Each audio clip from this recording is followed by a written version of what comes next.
Deer caused a divide in the village of Ottawa Hills. Some supported the idea of deer management called culling. And when they challenge you and snort at you, you are a little bit nervous.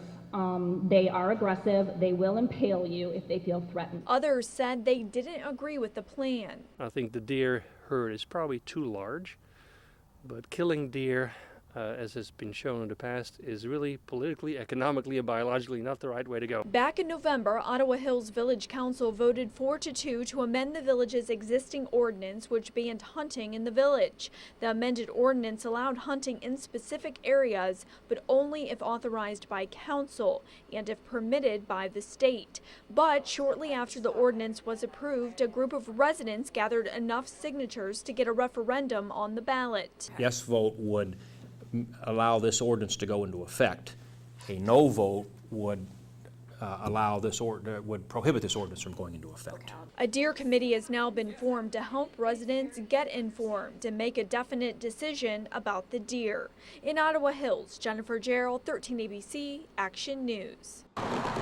It's just tragic. Michael Baker drives this route nearly every day. Yesterday was no different until he pulled up to these tracks. When the kids were running and I started to think that they actually thought they were going to try to make this, I started honking the horn, and then I reached over and I covered my daughter's eyes. He then immediately called 911. County Sheriff 911. I just saw two kids get hit by a train on the train tracks at McCord on the way to the high school.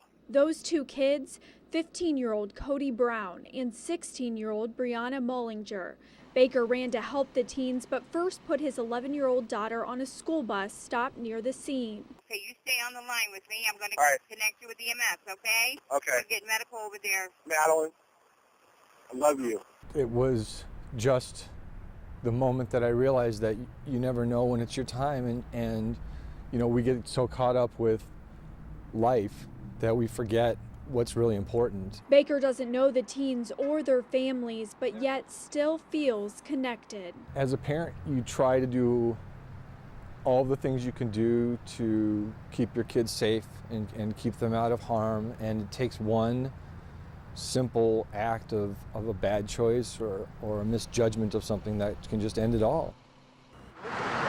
5 people, all part of one family, held together by one industry. But you never know when something bad is going to happen. So it's just something that lingers in your head. Jerry Cullum has spent more than 2 decades working the lines at Jeep.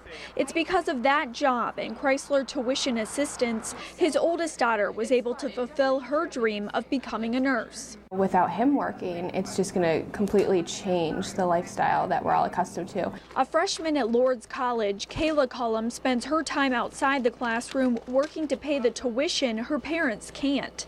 But if my dad loses his job, I won't be able to go to school anymore, and I'll be working to help support my family. And then there goes my dream of being a teacher. What do I do then?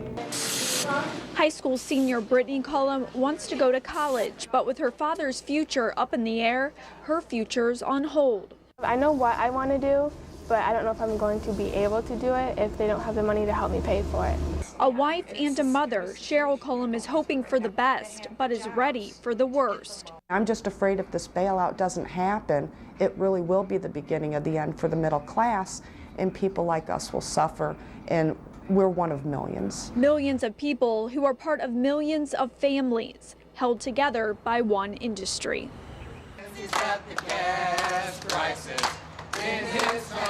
Not only do these Christians believe God has gas prices in his hands, they believe he has the power to change them. Yes, we think it will work. We think that God will lead us to what we need to do to bring these prices down.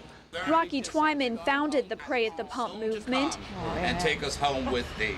Amen. He travels from city to city sharing his message. This gives people hope.